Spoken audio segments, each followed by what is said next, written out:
Just ahead, tracking the progress of Hurricane George. The Red Cross as a blood agency is a thing of the past. Ottawa denies plans to raid the Employment Insurance Fund, and Wayne Gretzky launches a new program to help high school kids stay in class. The details are next on ITV Live at 5:30. Our city, our news. ITV Live at 5:30 with Leslie McDonald. And the weather with Claire Martin. Today on ITV Live at 5:30, the end of an era. The Canadian Blood Services Agency takes over from the Red Cross. Furious George will track the progress of the hurricane over the Gulf states. And walk every day to keep the doctor away. Good advice on how far to go. Thanks for joining us. The Red Cross handed control of Canada's blood supply over to the new Canadian Blood Services today. The Red Cross was forced out after an inquiry found officials had knowingly distributed AIDS-tainted blood in the 1980s. As Jennifer Warren reports, the question now is, will the new system be any different from the old one? A new flag and a new logo mark the end of the old Red Cross Blood Donor Clinic in Edmonton. But inside, Canadian Blood Services is operating with the same staff and equipment. Donors didn't even notice the change. It doesn't really make any difference. I haven't really been paying attention to what was going on. Just a place to give blood. Behind the scenes, though, there are new people in charge. Jerhain Wong-Rieger of the Canadian Hemophilia Society is on the board of directors. She will help represent the interests of people who need blood.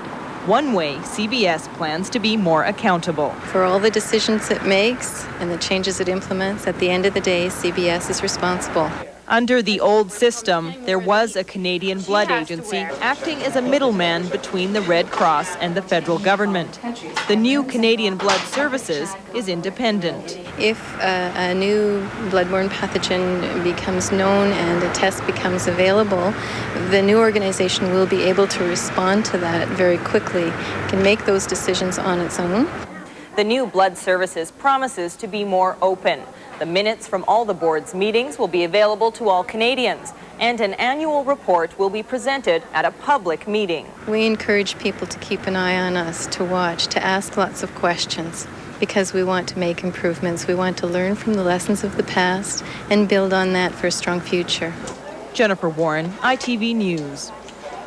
And if you'd like more information on the new Canadian Blood Services, call 1-888-462-4056 or check out its website at www.bloodservices.ca. And officials with the CBS hope that they can get a fresh start with the public. Board members say they've learned their lessons from the tainted blood scandal, and the head of the new agency says regaining public trust and accountability will be a very long process. In simple terms, the buck stops with Canadian Blood Services. The buck stops with CBS. The new agency will be using many former Red Cross employees, its equipment, and even its buildings. But Cranston insists it's a completely different agency. But critics say they can't really see the difference between the Canadian Blood Services Agency and the Red Cross. An AIDS activist says she doesn't believe the new services has a good enough grip on the flow of blood between a donor and the person needing a transfusion. It's been suggested that a computerized system used to track donations from vein to vein should be in, but the system is just in the planning stages. Critics worry that no one will be accountable until then. In other news, the Klein Tories are mulling over an urgent $13 million plea to double the number of MRIs in the province. The request comes from a joint committee of doctors and Alberta health officials. Magnetic resonance imaging machines cost over $3 million each. They use powerful magnetic fields to provide 3D images of everything from brain tumors to spinal injuries. There are 10 MRIs in the province, including 4 publicly funded clinical units and 2 private ones. Although the number of MRI scans has increased 70% over the past year, waiting lists continue to get longer and longer. Alberta businesses who've been paying minimum wage will have to reach deeper into the payroll as of this Thursday.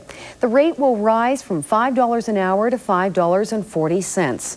There'll be a 25-cent increase next April and another quarter hike next October. Albertans told the Klein Tories to boost the minimum wage during last fall's Growth Summit. The last time the Tories raised minimum wage was back in 1992. An Australian problem gambler expert says that Canadians should ask themselves whether they want VLTs used as a way to tax people. But Michael Walker says while the games bring in lots of money, money is also being spent helping those who become addicted to them. Walker applauds the efforts of 28 communities to hold plebiscites on VLTs next month. And a Calgary-based think tank announced plans today to launch a 3-year gambling study in Canada. The Canadian West Foundation says the $850,000 study will look at gambling revenues and how they affect nonprofit groups and the implications of problem gambling. There are more signs that Ottawa is about to try and take control of the billions of dollars Canadians have paid for their employment insurance. Finance Minister Paul Martin joined the Prime Minister suggesting EI fund surpluses be used for such things as health care. But Martin denies having any discussion with Cabinet about it. There has been no proposition, no specific proposition made to Cabinet, but there has been an extensive debate about the priorities. And we believe that Canadians have got to participate in this debate. Still in the Commons, Martin insisted the government must have the option of using that money, and at the same time, he also suggested the money could be used to reduce EI premiums as required by existing legislation.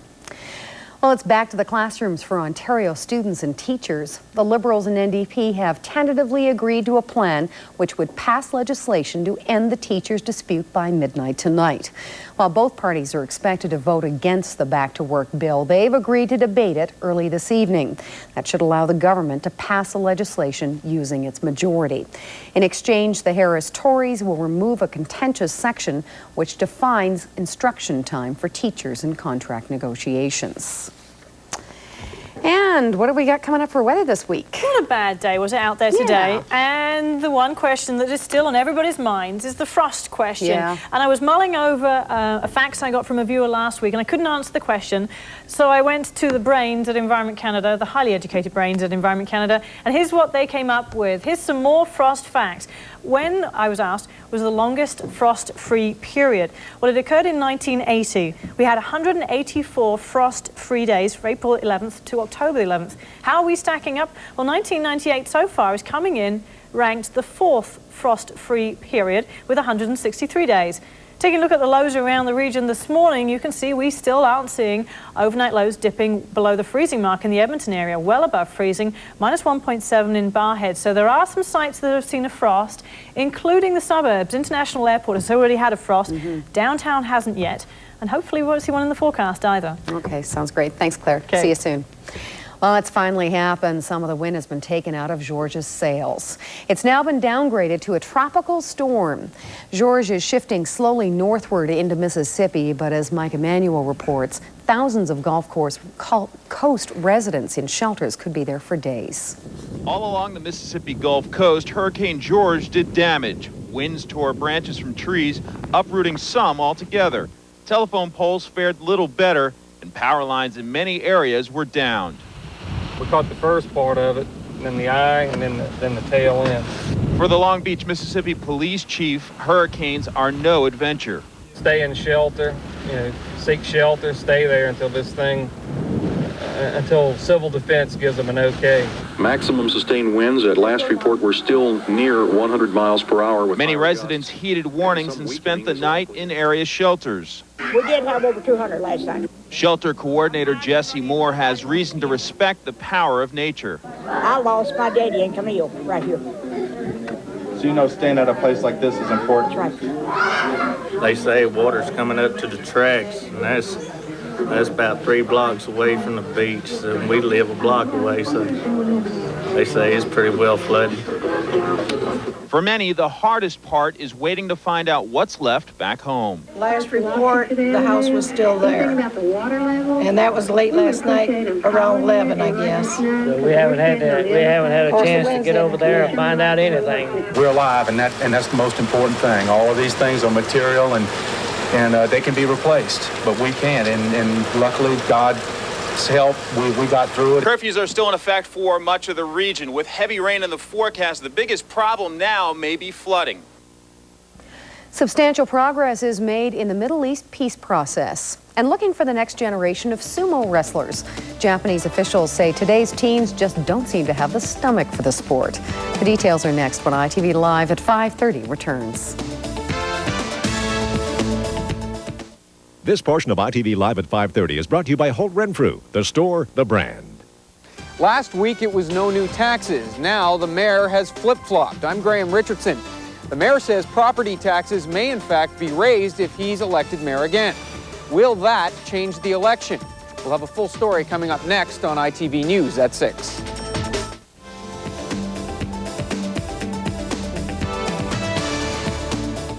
In world news, U.S. President Clinton says there's a significant narrowing of the gap between the Israelis and Palestinians on the West Bank land issue. Clinton stood alongside Israeli Prime Minister Benjamin Netanyahu and PLO leader Yasser Arafat after talks at the White House today. Clinton says he's invited them back next month with their top negotiating teams to do more work. Meanwhile, while talks were underway, protesters clashed with police in northern Israel. They're outraged over proposals to turn hundreds of acres of land in the West Bank into an Israeli military training ground. Germany's new chancellor-to-be is looking to form a new government. Gerhard Schroeder says his Social Democrats will begin formal talks later this week on forming a government with the environmental Greens. Among their ideas, a $3 a liter hike in gas prices and a 95-kilometer-an-hour speed limit on the Autobahn. A new art exhibit in Taiwan is drawing quite the crowds. The joint presentation features works by the late Spanish painter Pablo Picasso alongside paintings by Chinese traditionalist Chiang Kai-shek. Organizers say it's the first time East meets West in an exhibition of this scale. And most people around the world know about Japan's favorite sport, sumo wrestling. But it seems that more and more young Japanese just don't have the stomach for it. Japan is having a hard time finding the next generation of wrestlers. Coaches say the youths don't have the physical strength, and the discipline contrasts too much with the wild hair and modern-day clothing styles. Well, with 3 weeks left until the civic election, Mayor Bill Smith is flip-flopping on increasing property taxes. Gord joins us now with the details. Gord. Thank you, Leslie. Well, first Smith said he wouldn't support tax increases and then later said he wouldn't rule anything out. Does changing his mind hurt Smith's chances for re-election? We'll have the answer. Now, first the phone companies, and now there's a new player in town trying to hone in on Northwestern Utilities' turf.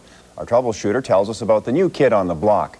And the Oilers trimmed their lineup today. We'll tell you who's staying and who's starting their season down on the farm. These stories and more still to come on ITV News at 6. Leslie, back to you. Thanks, Gord. Hockey legend Wayne Gretzky is well known for being a solid role model for his young fans and with the many projects he supports. When ITV Live at 5:30 returns, we'll tell you how the Great One's latest venture is designed to keeping Canadian teens in school. You're watching Edmonton's news on ITV Live at 5:30. Our weather with Claire Martin is next. I'm Bob Layton. We already know there's a law for the rich and a law for the poor, but a different law for lawyers? You be the judge. Coming up on ITV News at 6. I'm Giselle Bernardo. Edmontonians are going to have better access to MRI services in 1999. A brand new unit will be installed at the Royal Alexandra Hospital within the next few months. How will that affect waiting lists? Find out today at 6. You're watching ITV Live at 5:30. It's ours.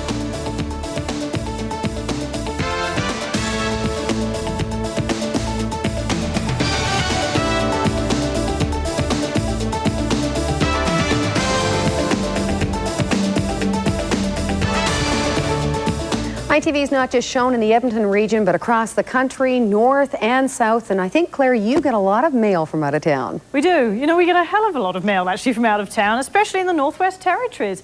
I have to say hi to Grant and Faye McDonald.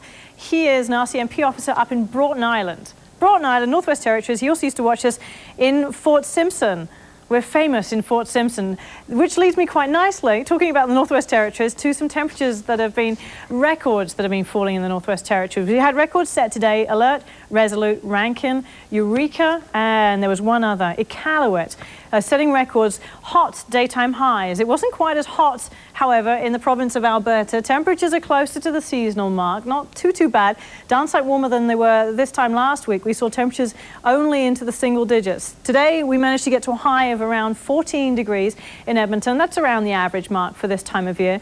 We even got a couple of sites down south that managed to see temperatures in the 20-degree mark or even warmer. Cardston was the hot spot today at 22 degrees. There was, however, a fair amount of cloud in the sky. If you take a look at this morning's satellite imagery, there was a quasi-stationary front straddling much of central Alberta. It's a fairly weak affair, arcing its way all the way in from the Pacific, straddling Alberta, pushing off into the remaining prairie provinces. Also a weak ridge of high pressure north and east of Alberta, and it really shouldn't affect us. If we animate that, you'll actually see a feed of clouds sliding its way in from the west quite briskly. We have westerly winds aloft. The front itself is fairly ragged. There's bits and pieces of cloud around, some good breaks, and some really spotty shower activity. There is, however, slightly more organisation to the cloud out in the Pacific. This is a warm front. As we go into the forecast, that warm front is going to start to nudge its way northwards, allowing warmer air to head into Alberta, namely Edmonton. So we are talking about temperatures improving over the next 3 or 4 days. I mentioned some showers around, spotty showers on the radar right now, not around the Edmonton area. Basically north and east of Edmonton, you can see them sliding into the Athabasca region off towards Smoky Lake, and a few of them just southeast of Camrose. Really spotty showers, no great accumulations, and they will still linger as we go through the evening. The live conditions right now, however, there you go, quick flash of the live conditions. Jasper at 15.8 degrees, Barhead at 13.2, and Edmonton sitting at 15.2 degrees. A little closer to home, the Space and Science Centre this hour, 14.8 degrees, a brisk south to southwesterly wind, the humidity at 62%, and the pressure 101.2 kilopascals. Tomorrow's weather map then shows that warm front having nudged its way almost into the southern portions of the Yukon. We really aren't talking about an awful lot in the way of fronts through Alberta. 2 weak ridges of high pressure should give us mainly sunny skies. The skies will be slow to clear in the east, and there's still a chance of showers along the foothills, but really little else. The forecast in detail then tonight. Overnight lows down to around 2 degrees with just a few clouds tonight. We aren't talking about a frost in the city, but there's definitely a risk in the surrounding area. Tomorrow, mainly a sunny day, still some cloud floating around. We're going to go for a high tomorrow of around 12 degrees with a bit of a northwesterly wind. Tomorrow night, still in September, and we're talking about overnight lows dipping to -1 in the city. So it could be the first frost tomorrow night that the city has seen for the whole month. And as I mentioned, we're ranked 4th right now. Bill Matheson will take a look at the 4-day forecast tonight at 6. Thanks, Claire. Whenever Wayne Gretzky talks, young hockey fans listen. And now the Great One's encouraging students to stay in school longer. As Scott Arnold reports, the Great One is backing a new mentoring program. Wayne Gretzky draws a crowd wherever he goes, and today it was at Danforth Collegiate as the Great One teamed up with the CIBC to target youth unemployment. Today, nearly 400,000 Canadians between the ages of 15 and 24 are unemployed.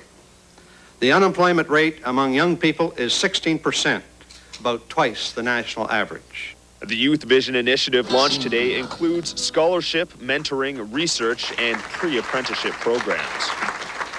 You know, not everyone is fortunate enough to be a Roger Clemens, and not everybody's fortunate enough to be a Michael Jordan. Those people are very few and far between.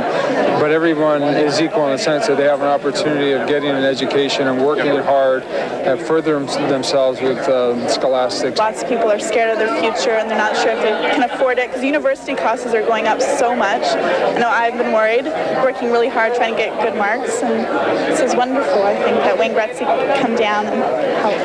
All right. So the mentoring portion of it will give a lot of opportunities for a lot of students. No question. I think they need that kind of initiative for those that are not necessarily academically the best, but those that need that extra push. Wayne Gretzky left the students here with some words of wisdom that came from his dad. He told Wayne, the harder you work when you're young, the more playtime you'll have as an adult, and the more time you spend playing when you're young, the harder you'll have to work as you get older. Have you taken advantage of the new unlimited evening and weekend long-distance packages now being offered to callers? Sprint introduced the first package in July, but no one anticipated their popularity and the problems. And business writer Paul Mark joins us now with the inside story from the Edmonton Journal. Paul, cut-rate calling has taken off, but man, is it causing a traffic jam with phone lines. It is, Leslie. Yeah. It's just been an unbelievable response. Ever since July when Sprint started, the other providers have followed up, and everybody has these cut rate plans, and it's just clogging the networks unbelievably. Did they not anticipate that this would happen? Well, they knew people were going to call a lot more. They had consumer studies showing that, but they didn't anticipate just what the people were going to do in terms of how they were going to use it and the length of calls. So what they're looking at now, a number of companies are looking at capping the amount of time that you can actually talk. How does that work? Well, Sprint says it's going to cap the unlimited calling to 800 minutes a month, which is 13 hours. That's a good long time. TELUS says they're looking at it, but they're not moving on it yet. And AT&T Canada says they don't have any problems, so they're not going to bother. They've had a lot of abuses with this system. There have been some. One that the Sprint president cited to me today was a fellow from Vancouver who calls up a buddy in Toronto saying he wants to listen to Howard Stern's radio show, and they just patch the phone in, and he sits there for hours and hours listening to it. Incredible. We'll read your column tomorrow. Thanks very much, Mark. Thank you. Paul Mark with the Inside Story from the Edmonton Journal.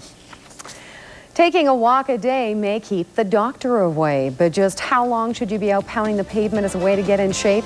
Dr. Randy Gregg has some good advice when ITV Live at 5:30 returns.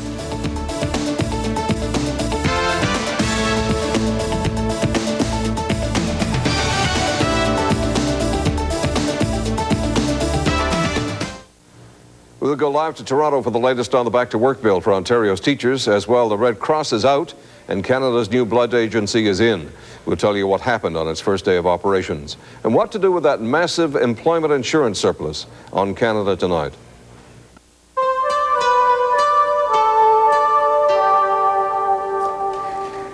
If working out at the gym isn't for you, many physicians suggest that you lace up your running shoes and walk your way to better health. But just how long or short should you make your daily strolls? Dr. Randy Gregg has some good advice.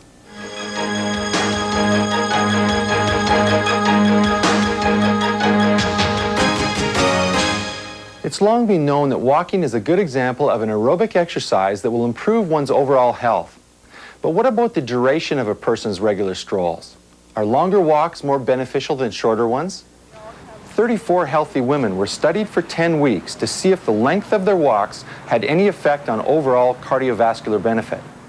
1/3 of the women walked 5 days per week for 30 minutes at 70% of their maximal intensity. Another third divided their walking activity into 3 10-minute sessions with at least 4 hours in between them. The final group did no physical activity whatsoever. As one might expect, the regular exercisers had mild improvements in their endurance levels as well as decreased weight and waist circumference. The sedentary group had no change in their fitness levels and actually increased their average body weight during the study.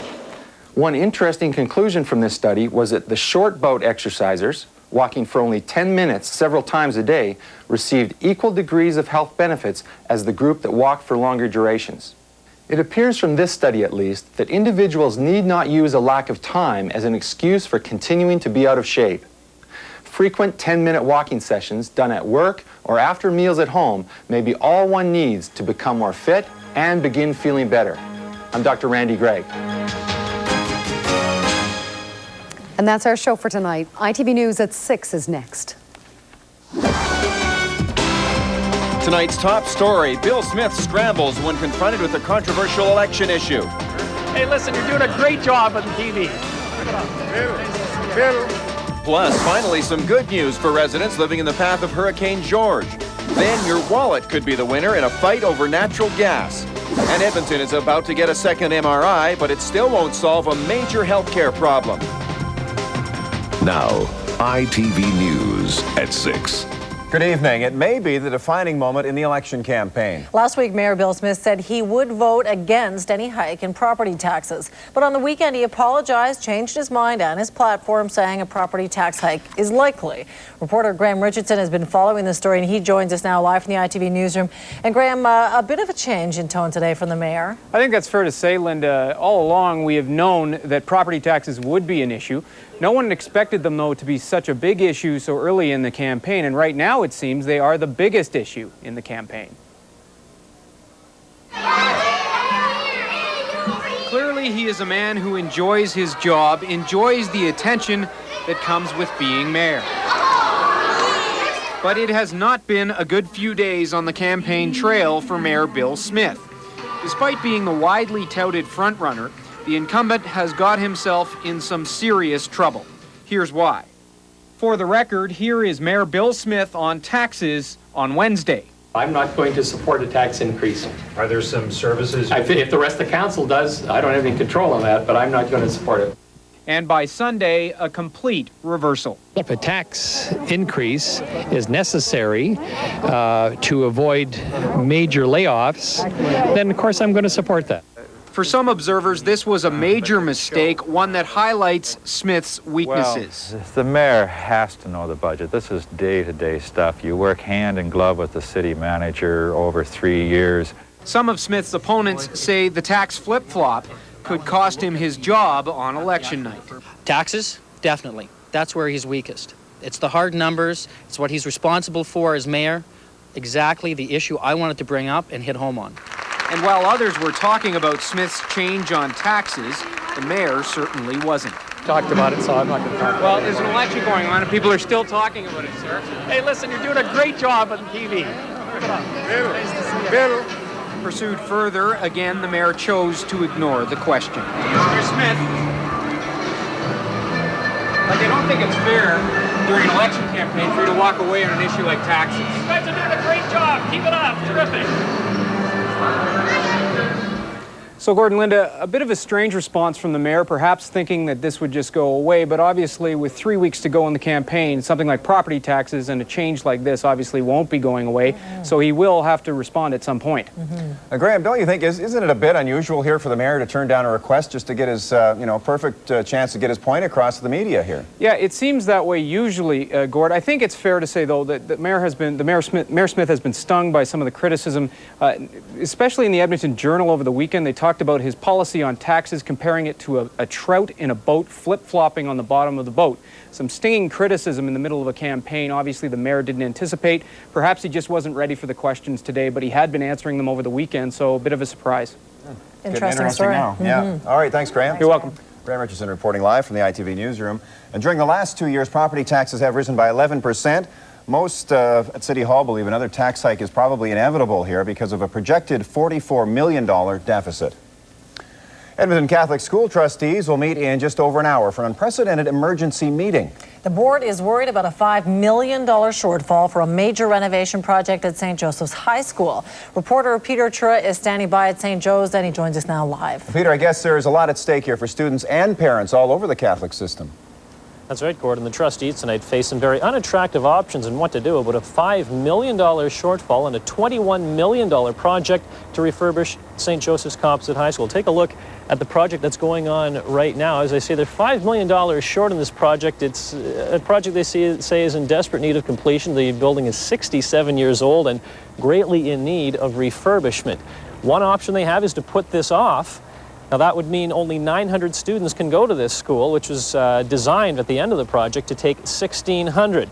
Now, the other option, of course, is to take money from their capital budget that would go to other projects, for instance, a new elementary school in Millwoods area that parents there would be unhappy to see put off for a number of years. However, something will have to be done, and they're pointing the finger of blame at this point at the province for changing the way it funds capital projects. Right in the middle of this one, they're leaving it high and dry. Judging by that building behind you, there's a lot of work to be done. Indeed. Thanks, Peter. Thank you. That's Peter Chura reporting live from the north side. Catholic trustees will hold their emergency meeting tonight at 7:30 at the board offices. City police are kept busy with a steady stream of collisions today, including 2 involving school buses. A school bus and a car collided just after 7 this morning. Fortunately, there were no students on board at the time. Neither driver suffered serious injuries. Now, the crash happened at the intersection of 99th Street and 51st Avenue.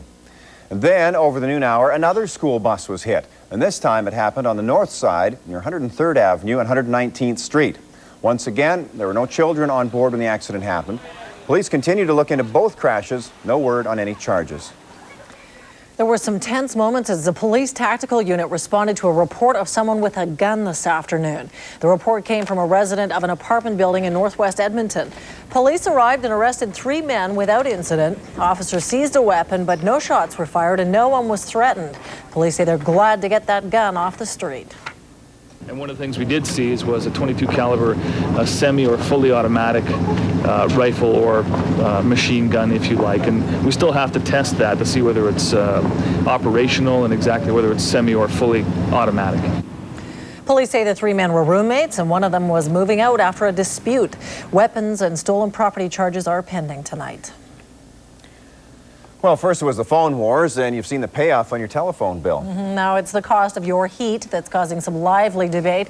Our troubleshooter has been fielding calls from a lot of confused customers. And Sandra, there is a new player in town that's giving Northwest Utilities some heat here. Yes, a whole new name in the local marketplace. They are called Apollo Gas, and one of their representatives could soon be knocking on your door. So today, a primer on the newly competitive natural gas industry.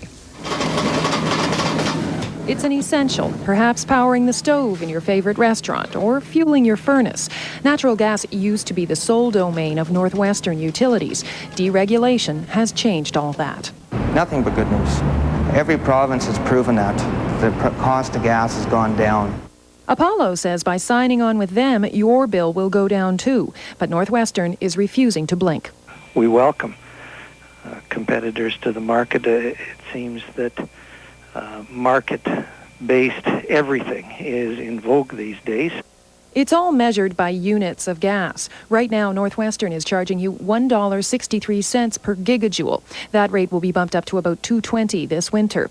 As for Apollo, the company is hard selling a price guarantee. Sign up for 5 years and you'll never be charged more than $2.99. But right now, the company's charging a lot more than Northwestern, $2.27 per gig. Some consumers say Apollo reps are not making the deal clear. He didn't want me to read the back of the contract. He said that he was in a hurry and he tried to push me along to sign, but I wouldn't sign unless I got to read it. He actually took it out of my hand when I started reading the back of the contract. Rolf is not alone. Northwestern has been deluged with calls from confused consumers. They thought that if they didn't sign something with Apollo that they would be cut off from service. Some customers have even come away from those discussions with the impression that Northwestern is going out of business. Apollo says the campaign is just getting started and new employees may be overstepping their bounds. We will contact that agent and we'll have them called back in for retraining. We did have it set up at with one agent where we told him that there was one more complaint, even after retraining, that we would fire him, and we did. Advice for consumers tonight: don't feel pressured or confused. Just know your rights. There is a cooling off period required by law. You actually have 10 days to cancel any natural gas deal that you may have signed and now feel uncomfortable about. So, yeah, it is. Yeah. What happens though? What if, say, you run into one of these pushy salespeople show up at your door? Again, you don't have to put up with it. There are places to call. If you have any complaints, call Consumer Affairs and let them know. It is their job to make sure that the market functions fairly. You can reach them at 427-4088. And Apollo seemed genuinely concerned about this as well, so they probably want to know if they have people out in the field being a little too pushy. Yeah. Sure. Yeah. Okay, All right. thanks, Okay, Sandra. sure. Hurricane George is running out of steam as it blows along the east coast of the United States tonight. But for those working outside, it is still making life incredibly difficult. Next up, we'll have an update on the devastation the storm has caused. I'm Bob Layton, the lucky lawyer, still to come on ITV News at 6. Our city, our news. ITV News at 6. Our weather is next with Bill Matheson. Weather Watch is brought to you by the newly renovated Athabasca Hotel in downtown Jasper. You're watching ITV News at 6. It's ours. Hurricane George is running out of steam. Finally. In fact, it's now been downgraded to a tropical storm. The bad news is the storm has stalled over the Gulf states.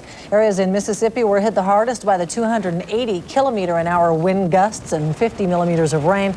Only one death has been reported, though, and hundreds of thousands of people are without power tonight. Well, different picture here. We're having gorgeous weather This here. is just Another beautiful. fall weekend again. And it's going to continue. And if we just think of this, if the next 2 nights are above zero, and it looks like they're going to be. That means we've gone the entire month of September without a frost. You know Here in Edmonton. You know Mind you, also out in the means, outlying areas, they do get them. But Edmonton exists as what they call a heat island. Oh, yeah. And that makes noise in all the statistics that they use, because every major airport all over the world is warmer now than it was 15 years ago. Wow. Really? And that's because... Global warming. No, not global warming. El Nino. All the cities that come It's around. not multiple choice. And it could be global warming too. But all the cities have come around them, you see. Right. Come around all the Keeping all the heat in thermometers. And you learn a lot like of that. stuff from Bill. That's right. Well, you get the picture. Yeah, we know what you mean. Thank Stop you. interrupting Good evening, you. everyone, and welcome to the weather map. Let joy be unconfined, because we have one of those situations. We have a low-pressure area there. The mother low. The mother low, that's what we always call her, because she's always dispatching little lows all across the weather map like that. And we got a cold front, we got a warm front, we got a cold front, a warm front, and this is going to last for a little while. We'll have these things. But so far as we're concerned, you've got to look at this one here, because after that one goes by, there's going to be another low-pressure area coming along, and it's going to chase that cold front right down about like that. And instead of getting the 23s in Lethbridge, which was the maximum temperature there today, they also got up to 22 in Cardston. And those temperatures are way outsized for this time of the year. I think normal daytime high for this time is about 15. Well, it's not going to get to 15 tomorrow, and it just might get there again, but I doubt it very much. And then everything's going to be okay as these low-pressure areas go by here and bring us a sort of a nice dusting of wind. Nothing really important. Okay, let's take a look here at our satellite weather map, and there you have them trooping across the weather map as they always do, and they're very ragged, or whatever they call them. Anyway, they're just moving across there like that and generating this westerly wind. But because they're weak, they're not strong and big or anything like that. Because they're that way, these things are just coming in very, very quietly. And here you see a little bit of precipitation at the station at the time of observation. These low pressures, these clouds moving around there, but they're not expected to get to our area tonight. The area where they do get snow will be further in the northern part of the province. Okay, now here's what it looks like tonight. The overnight low of 2, that's right. And tomorrow night we're looking at an overnight low of -1. But, you know, that's for the whole area. Got to look at it that way. And here is the 4-day forecast, 12, 14, 16, and 16. I believe that the standard time for this time of the year is about 15 degrees, so we're okay there. And that's the weather for this evening. Good evening. Thanks, Bill. The call to forgive the debt of the world's 50 poorest countries was the theme of news conferences right across Canada today. And in Edmonton, the campaign started with a musical lesson.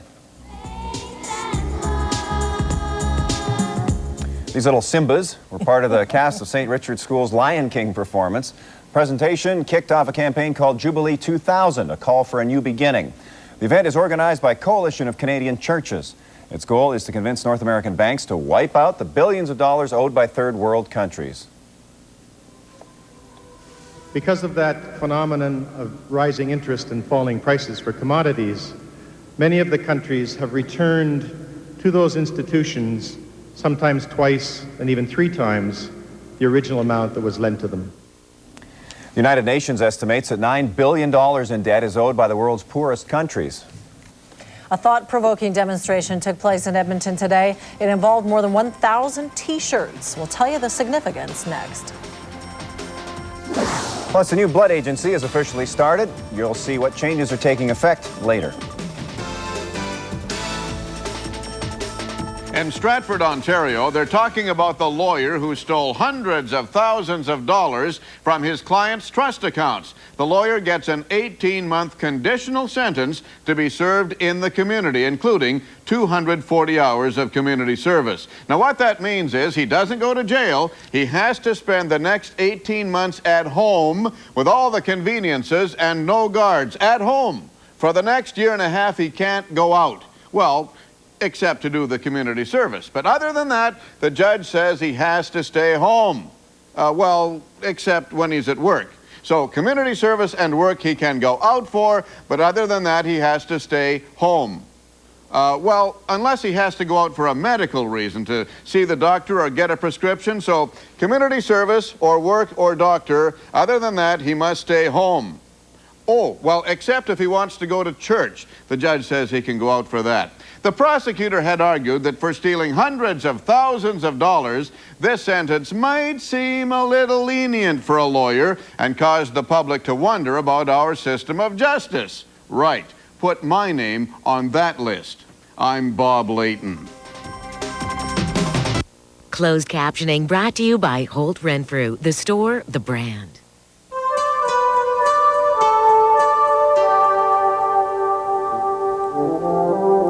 A somber reminder today of the number of Albertans killed in injury accidents. These T-shirts were laid out to represent each of the 1,300 people killed every year from intentional and unintentional injury accidents. From car crashes to suicides, injury is the leading cause of death for Albertans between the ages of 1 to 44. The event also marked the official launch of the Alberta Centre for Injury Control and Research at the U of A. The government-funded centre will coordinate injury prevention programs province-wide. The new Canadian Blood Services has officially taken over the country's blood supply. Though the signs have changed on the old Red Cross blood donor clinic, inside the same staff are helping donors. But behind the scenes, there's new management and a new structure. Under the old system, there were different levels involved. There was the Canadian Blood Agency, there was the Red Cross, as well as the governments. But under the new structure, CBS is solely accountable for the blood program. The new service will be more open. The public will have access to meeting minutes and to an annual report. Edmontonians are going to get better access to MRIs in the new year. Right now, there is only one magnetic resonance imaging scanner in the city at the University Hospital. A new MRI is about to be installed at the Royal Alexandra Hospital. But as Giselle Bernardo reports, doctors warn it's going to take more machines to shorten the waiting lists. Vicky Starry has been waiting 6 months for this appointment. She's had hip and groin pain for several years. Today, she's getting an MRI scan to find out what's causing the problem. It's caused stress, a lot of stress, and headaches, and just anxiety. Magnetic resonance imaging uses powerful magnetic fields to take 3D pictures of everything from brain tumors to spinal injuries. But as the demand grows, so does the waiting list. The demand that we're facing right now is more than what we're able to respond to with the MRI that we have. A brand new MRI will be installed in this room at the Royal Alexandra Hospital over Christmas. It should be ready for patients by February. We will be able to do approximately 500 cases per month more. That'll shorten the waiting list significantly, but experts say there are still a number of procedures that will not be done unless a third unit is added in the region. Bone and joints, for example, it's a very powerful diagnostic tool, and we are basically not doing enough of these cases. The newer applications in abdomen and in heart, again, we're really not doing it all because of lack of access. Once the new MRI is up and running at the Royal Alec, this machine here at University Hospital will be taken out of service and replaced with a brand new unit. So it won't be until next spring that the two MRIs will actually be operating together. When that finally does happen, patients may be able to have the procedure done within a matter of weeks, not months. Giselle Bernardo, ITV News at 6. The Klein government is trying to address the MRI waiting lists. Today, Alberta Health announced it's considering buying more units right across the province.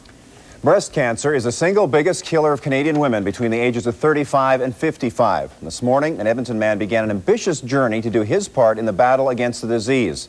Glenn Chilton is a University of Alberta professor, and he set out this morning to run from Edmonton to Calgary by this Saturday. That is the equivalent of more than a marathon a day. It's Glenn's way of fighting breast cancer. I'm trying to promote the Run for the Cure here in Edmonton on Sunday, and I'm trying to raise funds myself for the Canadian Breast Cancer Foundation and the fight against breast cancer. The Run for the Cure begins Sunday morning at 10 at the U of A Butterdome. You can register at any branch of the CIBC or by calling 1-800-618-CURE. Can you imagine running to Calgary? Wow. Yeah. No. Running away from Calgary, more like. No, we'll get mail. Yeah, by Saturday. That's amazing. Oh, I couldn't bet do he can it. do it. Well, I'm sure he can. Yeah. I couldn't do it. I couldn't Good even for run Glenn. like 10 miles. No, I couldn't make it to Leduc. New Sept, I'd be lucky. New Sept. Anyway, what do you got going with coming sports? up in sports, the obligatory hatchet came out today at Oiler Camp. Oh, that's too bad. Yeah, it was cut down day. We'll find out who, in fact, were the unfortunate few after this time out. 6 p.m. news is brought to you by 630 CHED, home of the $50,000 payoff. Checking the markets, the TSE is up more than 23 points. The Dow Jones surpassed 8,100 points during trading. London gold closed above $296 an ounce. Crude oil increased 6 cents a barrel, and the dollar is up 1/10 cent. Stay tuned. Sports is next. This program is brought to you by Family Passport, proud sponsor of the Edmonton Women's Shelter.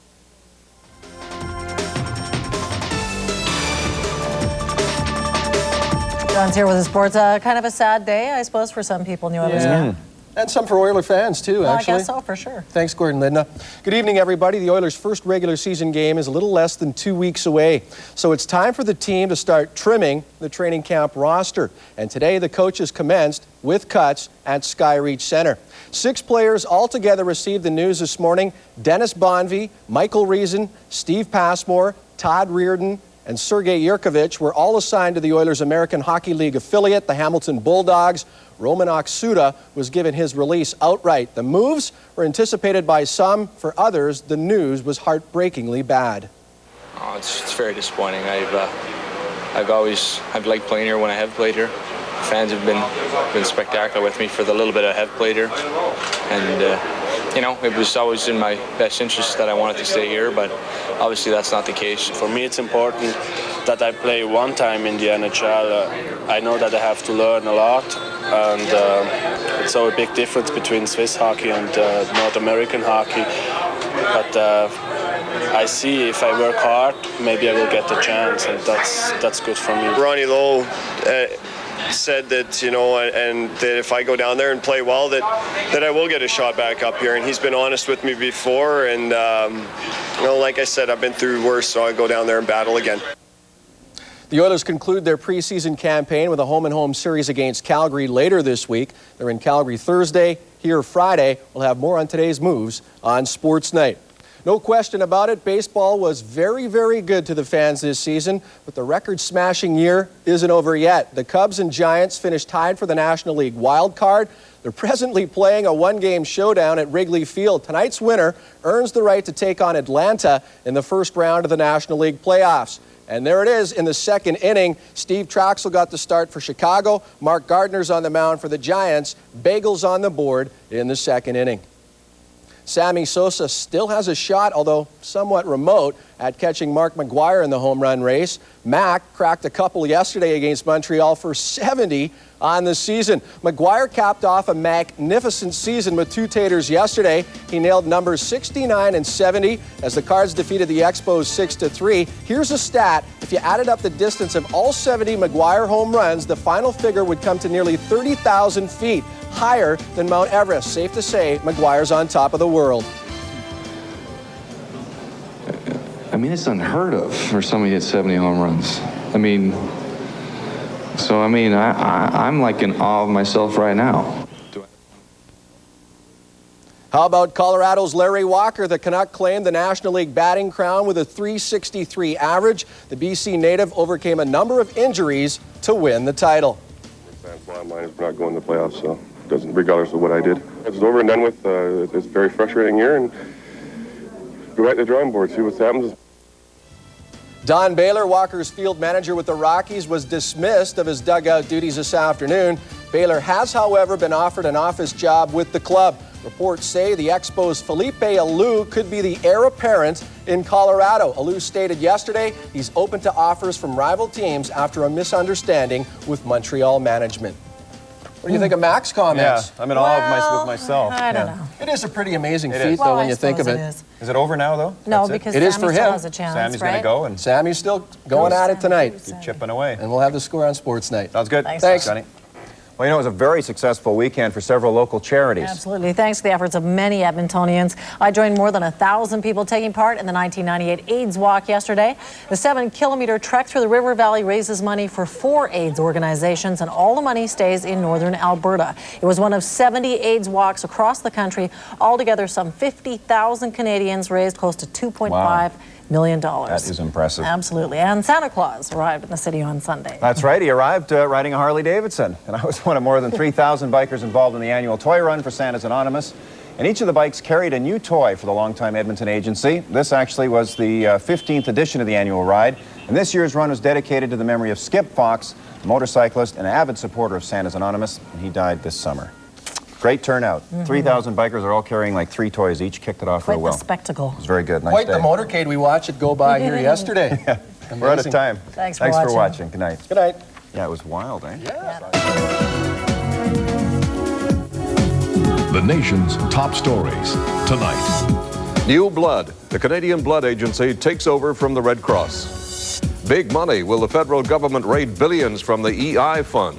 Right now, Canada Tonight with Tony Parsons. Good evening. Canadian Blood Services assume responsibility today for the operation of Canada's blood supply. Canadian Blood Services, or CES for short, replaces the Red Cross Society, which was ordered out of the blood business following the tainted blood tragedy of the 1980s. The logo of Canadian Blood Services has replaced the Red Cross after more than 50 years at clinics across the country. Donors will notice little change. The employees and volunteers are still the same, but where there is a difference is behind the scenes. You have my personal commitment and the commitment of all members of our board that we have taken into account the lessons of the past, and we recognize that we are accountable to you. To ensure blood safety, CBS will utilize a computer system used in 64 countries around the world that will institute safety checks. It will tell us where one vein starts and the other vein ends, and we will have a track on everyone. That's the key. CBS grew from the tainted blood tragedy of the 1980s and incorporates a safe and fully integrated blood handling system as recommended in Mr. Justice Horace Creever's final report into the incident. If, in fact, we're able to be vigilant, to know that there's problems coming, and then act promptly, we can certainly avoid having the kind of disasters that we've had in the past. This is a very different system from the one we had yesterday. And a year from now, it will be different yet again. To be successful, Canadian Blood Services must first earn back the respect of its lifeline, the donors. Since the mid-1980s, the number of Canadians who have made donations has dropped 25%. And although those numbers are slowly starting to rise, Canada still remains a nation undersupplied when it comes to blood. 200,000 Ontario school children could be back in class as soon as tomorrow. The kids have been out of school as a result of a 5-week-long series of teacher strikes and school board lockouts. Joining us live with more on this developing story is reporter Ji-Yeon Lee in Toronto. Ji-Yeon, the back-to-work order was passed as a result of the bill being split into different pieces. Why did the government do that? Well, the Harris Tories introduced the Back to School Act today, and it came in 3 parts, but it was the second part which the opposition didn't agree upon. That part concentrated on defining instructional time, which would force teachers to teach an extra class a day. That will be debated on at a later time. But parts 1 and 3, which was severed from the bill, that would be passed later on tonight, and all 3 parties have agreed to do that. That would strictly concentrate on ending strikes and lockouts and have teachers back into the classrooms. Is it likely the kids will be back in the classroom tomorrow?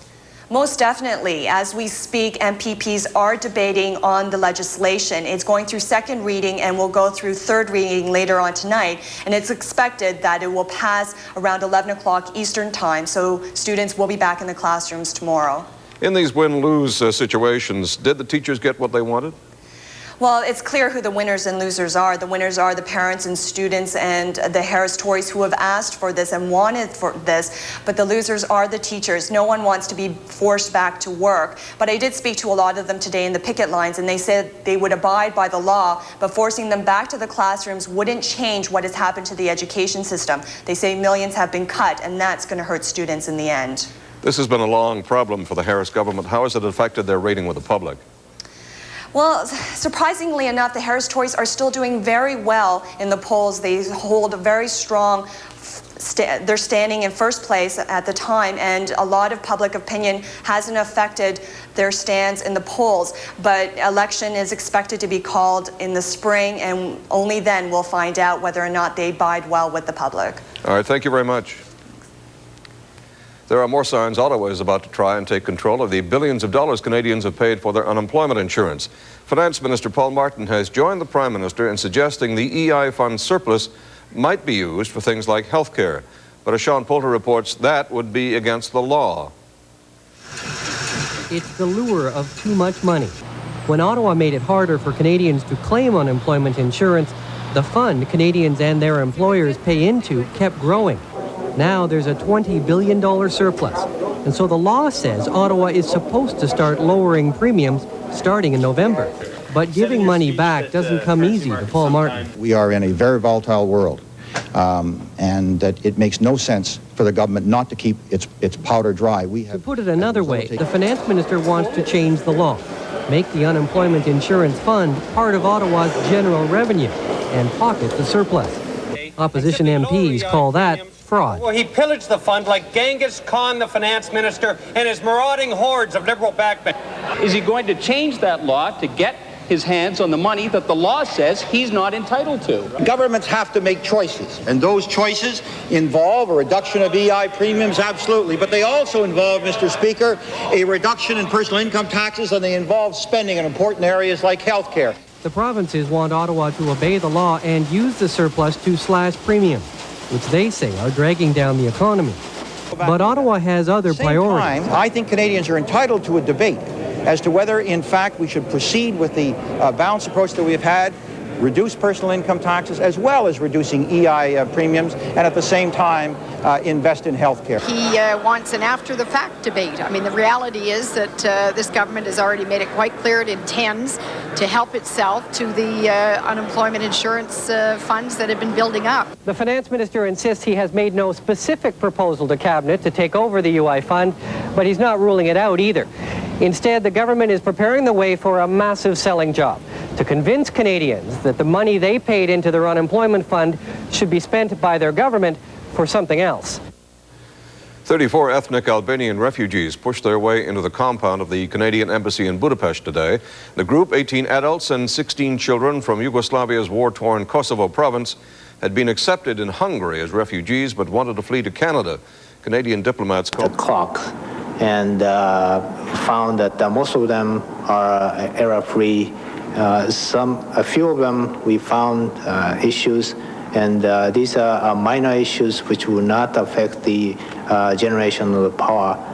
But all the same, we are addressing these currently. Some of the operating chips will need to be replaced. The chips in the panel that runs the heating system at Hydro headquarters reads 2 digits on the calendar. They'll need to read 4 to be ready. The main computer system that runs the financial end of Hydro, including billing, is all ready to go. Everybody's involved, and